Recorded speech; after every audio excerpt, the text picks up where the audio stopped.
When I graduated in '71, I decided in '72 it was $50 to join the Pirate Club for a year, so I joined then and been every year since then. My wife and I have been married 45 years and we have 3 wonderful children.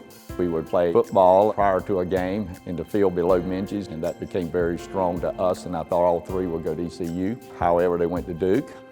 My youngest son, when he went to Duke, and we had not heard from him about 5 weeks after being over there, and he called me one night and he said, "Dad, do I still have my seat at ECU? I want to see a real football game." And I said, "Son, you got your seat for life."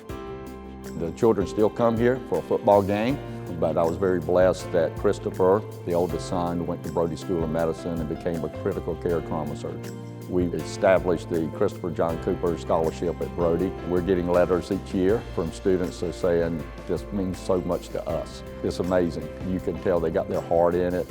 This would not be possible without what you're doing. So we're very grateful for that, and we will continue to expand that scholarship. I entered ECU in the summer of 1967, and I was fortunate enough to get into student government, junior and senior class president.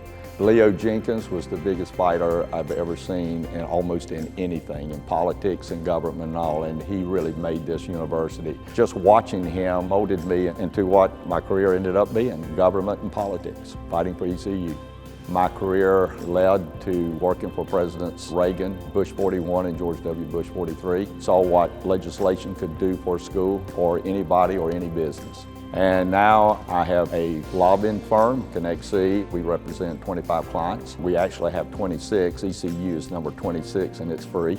I work tireless at the General Assembly, a lot for ECU and being able to be successful, such as the dental school, and now we're working on the Brody School of Medicine. We have to fight for what we get, but we're gaining and we're making a lot of progress, and people are seeing all the things that's taking place. It's tremendous. I've been blessed and the Lord has blessed me my entire life, and I'm just very grateful and humbled.